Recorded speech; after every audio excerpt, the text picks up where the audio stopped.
Hi everybody, welcome to the Manifold channel. Today we're going to take a look at a wonderful new feature in Manifold. It's called Manifold Server. Manifold Server is a fully parallel, high-performance spatial database that's multi-user. It's primarily designed, at least in the initial version, to share out project files to enable multiple people to use to share the same layers from the same project files in at the same time. Manifold Server for now is read-only. It soon will be extended to being read-write. But even being read-only, it allows a tremendous amount of usefulness in terms of sharing project files, in terms of distributing computation to different servers, and all that other good stuff. And let's take a look at how it works. We're looking at Windows 10 right now, and there are three different Windows Explorer sessions that we have open that show different folders with different projects in them. And we're going to be working with these projects. Some of these projects are pretty big. For example, this one here for Boston, that has a Boston image in it that's a 13 centimeter resolution of the entire Boston area. It's over 35 gigabytes in size, almost 36 gigabytes in size. Here are a bunch of other projects, and down here is a folder that's the installation folder for a portable edition, portable installation of Manifold System Release 9 Universal Edition, build 176.4. You need Universal Edition 176.4 or later to run Manifold Server. And there's two executables here. There's the regular Manifold executable, and which you double-click to launch Manifold in the usual way. And here's Manifold Server, which you launch to work with Manifold Server. So let's start by firing up Manifold. I'll double-click that executable, and now I'll resize this window here so to bring the Manifold session within the video frame.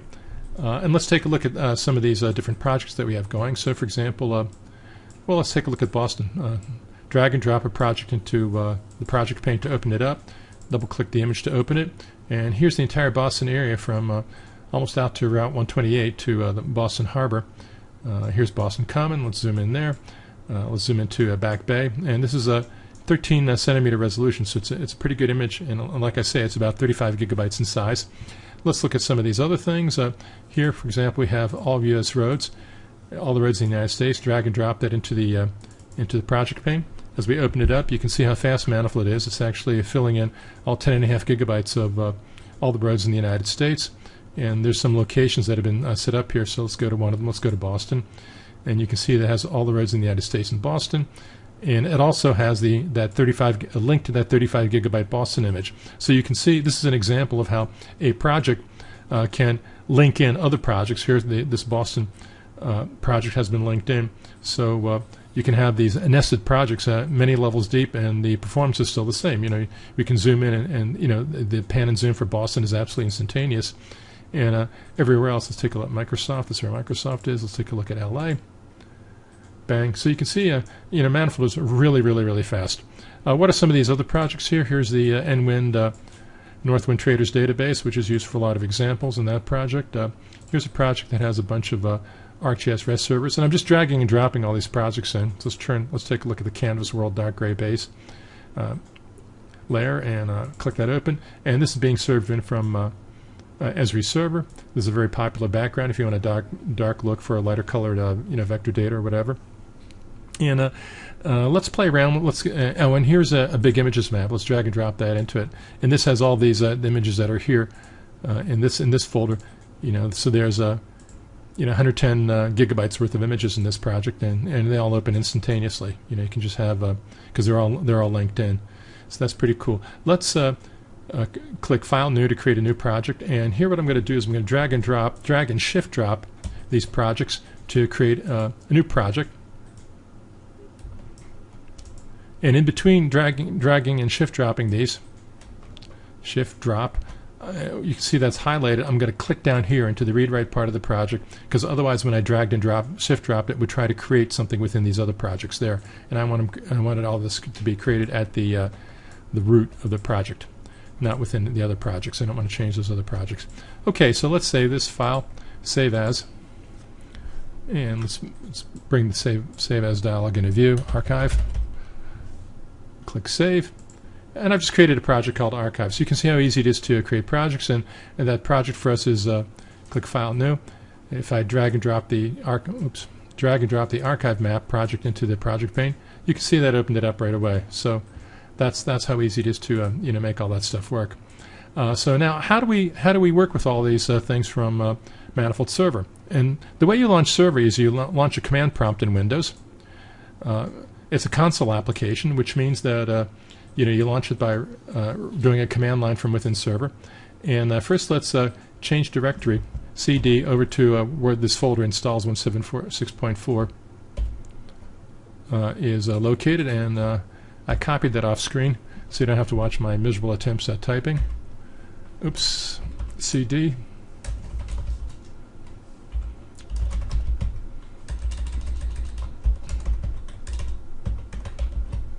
Installs, and the cd, we can also do a tab to choose various folders within the installation. cd, you can see why I copied and pasted that before. And now let's do a dir to see what's in there, and you can see what we have here is indeed that same folder where all these files are. We're just looking at it in command prompt. If you launch Manifold Server without any arguments, without any options, it just tells you all the different options that you have to use. So you can see what those are there. And to launch Manifold Server, it's really easy. All you do is you say Manifold Server, and then you give it the IP address that you want server to listen on. And in this case, we use the ADDR option to listen to the IP address 127.0.0.1. Use whatever IP address is available on whatever network port your computer is using to connect to the network, or if you want a local loopback, use that one. And then give it the name of the project file you want to open. In this case, we're going to open up this US roads map. And if you don't have any spaces in the name of the file or the path, you don't have to use these double quote characters. I use the double quote characters all the time anyway, just to make sure I don't mess up. I just got in the habit of doing it. So click enter, and server has launched up. It's that easy to launch server. And imagine how difficult this would be in, say, Oracle or SQL Server or Postgres if you wanted to launch that database server, and you also wanted to launch it with a whole bunch of data in it. You'd have to load it up and all that. In this case, you don't have to do any of that, because the map files are themselves the native format, and it's just a single file for loading up that database or operating that database. So we've just launched a Manifold Server with this address in it, and using that database, that file for the database content. Okay, so now let's connect to that, and the way I connect to that is File, Create, New Data Source, and click More.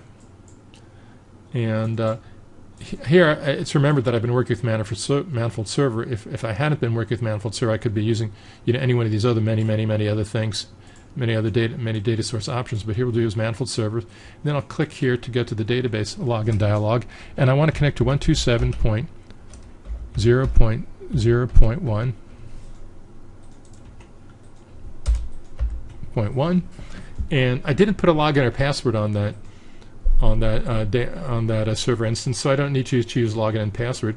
I'll just give it the IP address. Click OK, and that all looks good. So let's click Create Data Source, and there I've just created a data source for Manifold Server. Let's do it. Let's open it up, and you can see it loads that. And what has it connected to? Let's double click. Well, let's take the map with Boston. Let's take the location. So you can see this is a read-only data source.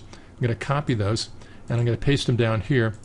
So that gives me the map and the locations to work with locally, where I can change them. Because up here, where they're in the data source, in the server data source, they're read-only. I can take any of these layers here and I can use them. I can drag them and drop them here, or drag them and drop into the maps, but I can't change them because it is read-only. So let's double-click open the map with Boston, and you can see it opens up, and it's basically going to open up as fast as the original the direct connection from Manifold itself would open up to connect to that US roads map. And I can use the locations. I can zoom in here to Boston, and you can see there it is, zooming into Boston.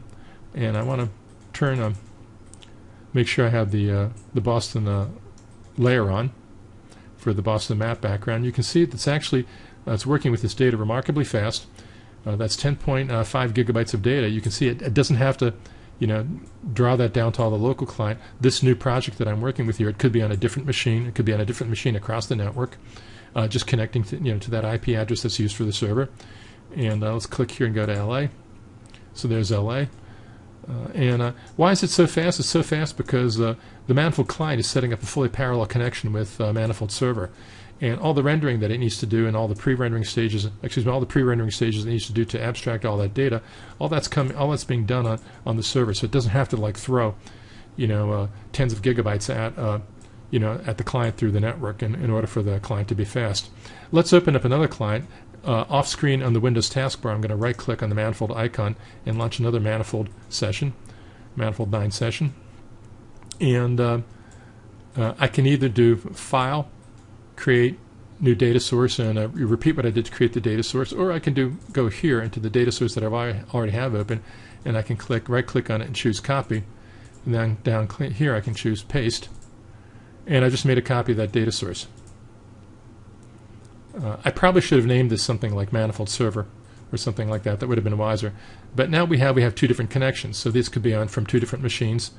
I happen to be running this on the same machine, but these two different windows could be on two different machines. It could be two different people looking at two different parts of the project. Now let's do this again in a read-write way. Excuse me. Copy this the location to the map. Copy, and then I'm going to paste it down here in the read-write part of the project.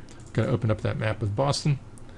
And here are my layers, and I can turn off Boston. I can zoom in here to someplace in Kansas, and all this happens with tremendous speed, even as this is going on with tremendous speed. And you can see that it has two different sessions from two different people that are working with the same data, with the same work. So all that is pretty cool. And you can do this with any one of these projects. Whenever server launches, server uses whatever project you told it, and you can see it's telling you what connections that it's accepting, back in the command window. Server will keep running so long as this command window is kept open, and so long, you can dock it. For example, click here to dock it and then undock it. That's not closing the window. That's just minimizing it. Or so long as you don't click Control-C, where it says you press Control-C to shut down. So just leave this running, and server's good to go. If you want, you can create another server session. So let's say if we want to serve a different server map, you can create many server sessions on the same computer, which is really convenient. Just try doing that with, say, let's go to the CD installs folder. I'm going to copy that off screen. Why am I doing that wrong? CD. See?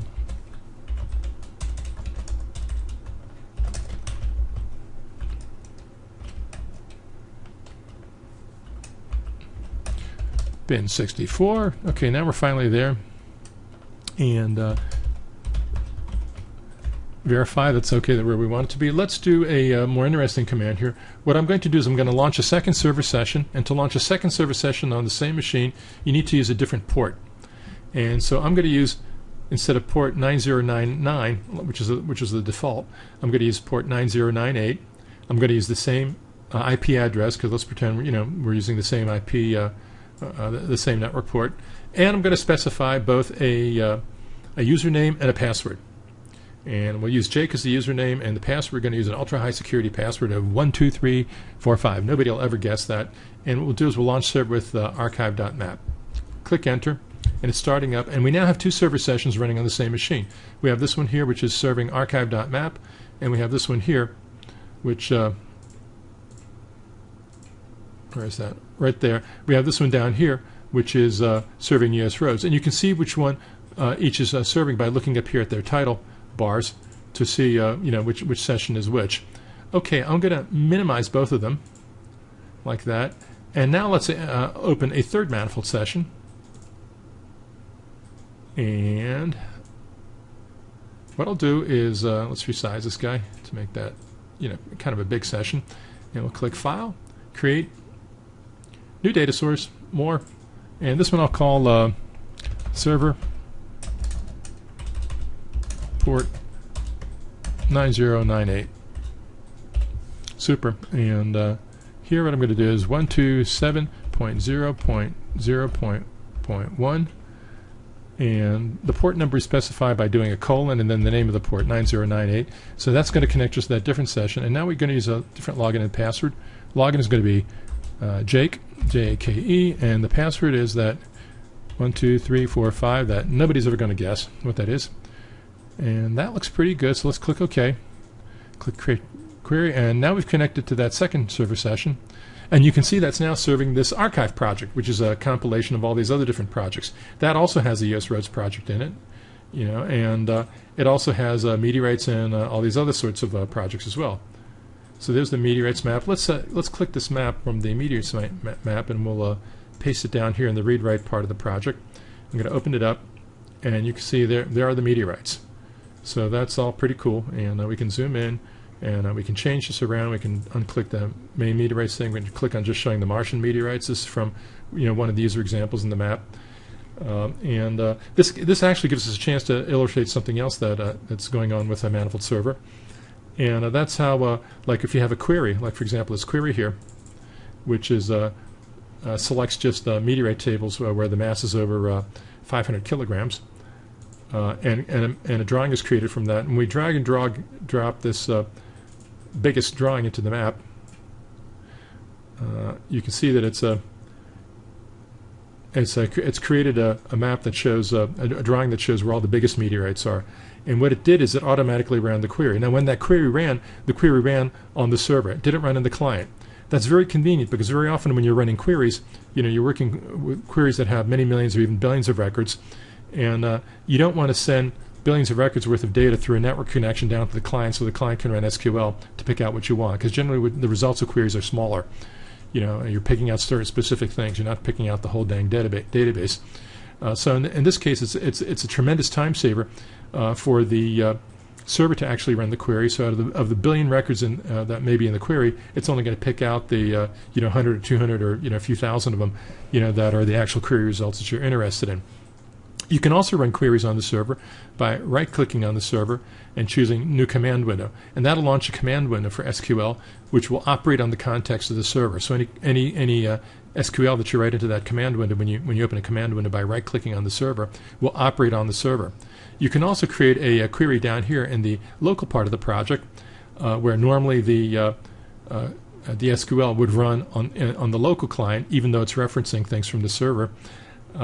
And you can force it to execute that query on the server by using the execute command, where it's execute on server name.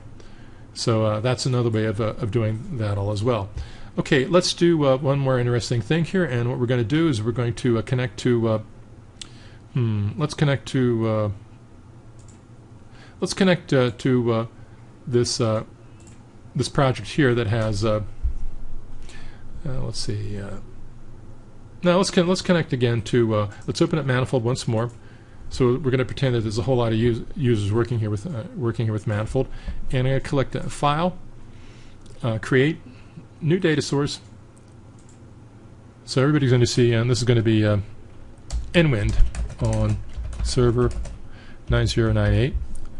And what I'm going to do is I'm going to connect to the server 127.0.0.1.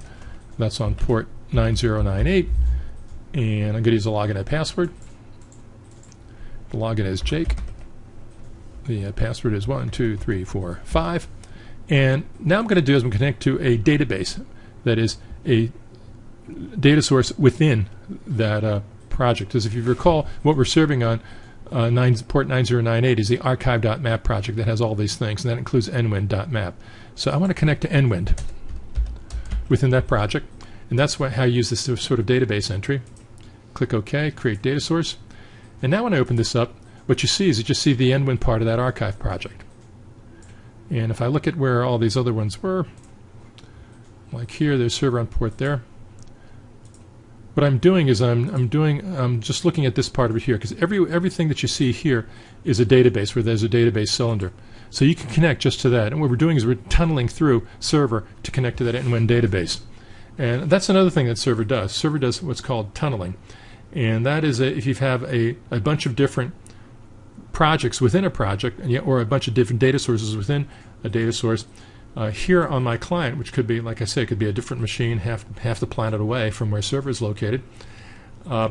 Anything that I want from any of these databases is coming in, is being tunneled. So I can refer to these databases. I can drill down through this big images and drill down to, say, Paris or Boston or any of those, And those are going to be tunneled for me.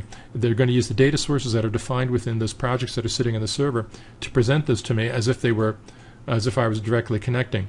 Now, there is one exception to that. That exception is that if there's a database like Bing Street Maps, if it's a web-based database, it doesn't make sense to bring tiles, from Bing into the server, and then from the server send them to the client, because the client can reach out to Bing just as efficiently as the server can. So it makes more sense for the client to talk directly. And if you're talking to server, if you've made a connection to server, instead of tunneling through server to get to Bing, what server will do is it'll automatically pass the connection string information to the client, and the client will create a connection to Bing Street Maps directly. So when we launch Bing Street Maps directly, it'll show that in the client server. Okay, let's do one last thing. We've actually come a long way, but I'm going to show you something that's also super cool. And what I'll do here is let's create one more CD installs C.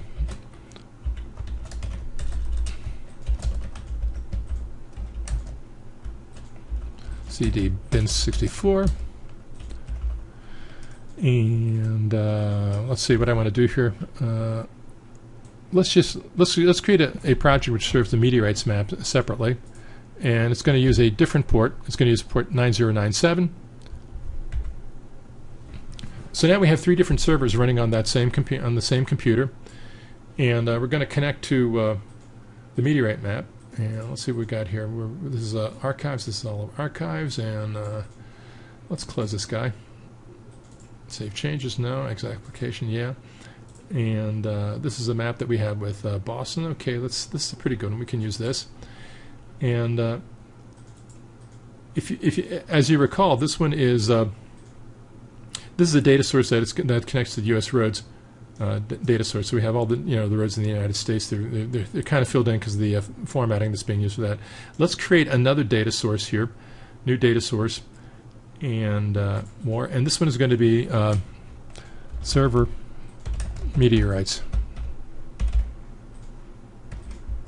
Meteorites 9097, and the source for that is 127.0.0.1. Let's try to do this correctly. And we didn't use a login or computer, login or password, so we don't need to do any of that. And this also just works. Let's just do that. Create data source. Great. Now, if you look at this, you see that that's the meteorites database. And so we have one manifold server data source here called data source. That's the US. That's the giant US map stuff. There it is. And here we have another data source, which is the meteorites data source. And here's the map with Boston. And what I'm going to do is I'm going to let's zoom to fit. So all the roads in the United States. Isn't that amazing how Manifold could just do that? I mean, and remember, this is a client connecting to a server and just showing it that fast. So let's take all the meteorites in the United States. Let's drag them and drop them into that project. And so that shows you all the different meteorites in the United States. Let's get rid of the labels. So you can see where all the different meteorites were found. And let's see, let's turn off meteorites here, and let's drag and drop just the Martian meteorites. So let's see if there are any Martian meteorites found in the United States. And there actually have been. There's this meteorite here, right here, that was found. That actually is from the planet Mars, and we can alt-click on that symbol to see the attribute data for it. So we're actually pulling all the data from the tables as well, and it's that fast. So this is one that was found in Lafayette, and it was found in 1931. How do they know that a meteorite came from Mars? They used to not be able to know that, but after the various landers got to Mars and they sampled the Martian rocks, it could actually sample the Martian atmosphere. What they can do is meteorites tend to have tiny little inclusions and tiny little voids that have portions of Martian atmosphere in them. And the Martian atmosphere has a kind of a unique mix of isotopes and noble gases that are unique to Mars.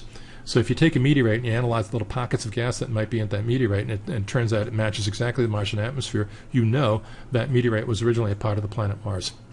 So that was pretty cool. And let's see. Let's wrap this up. What are we looking at here? We are looking at a map where some of the layers are coming from one server, and let's turn these raised layers on and off. Let's zoom out a bit.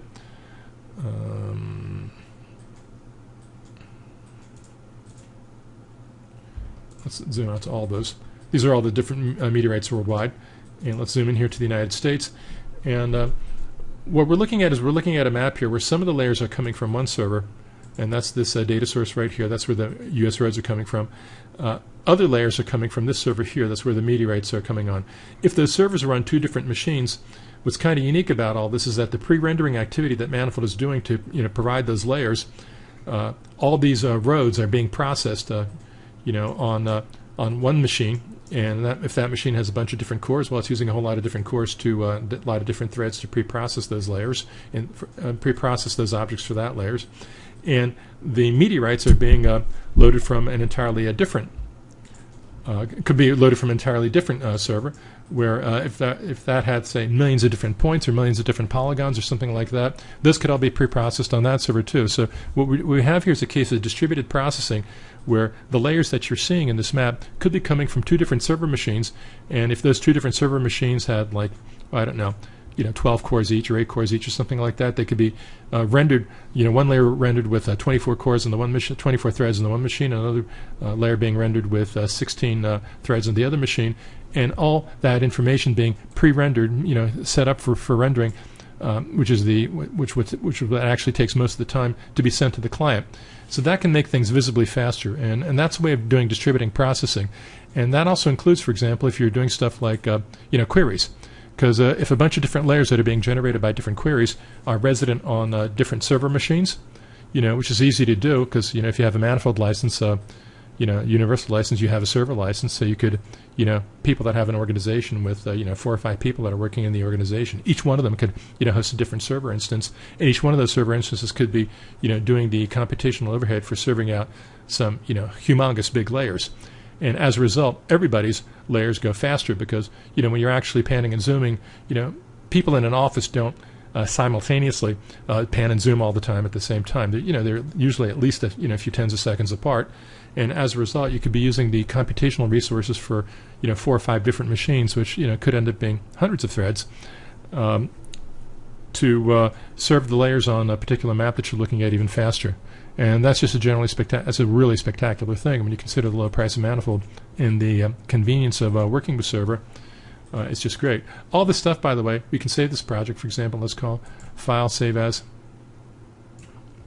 dual server sources.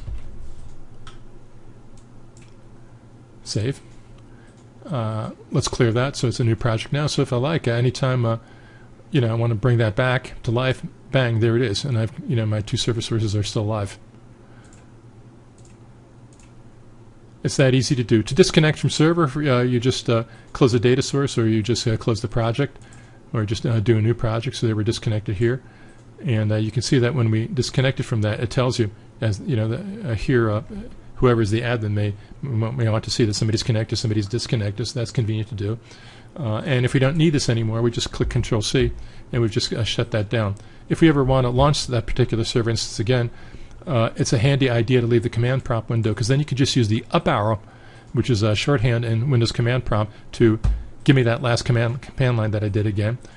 So launch that and you're done. And let's Control-C, so let's log that out. Say I wanted to edit something in the map file I was doing. I could shut down server. I could edit Manifold on the server using a regular Manifold session. And then with the up arrow key, I can recall the command line that I use and click enter, and back to the races. I'm running server again. So it's that easy to operate, and the ability to create these constellations of data that server is putting out. I mean, 100 plus gigabytes in a project file. That's a lot of data.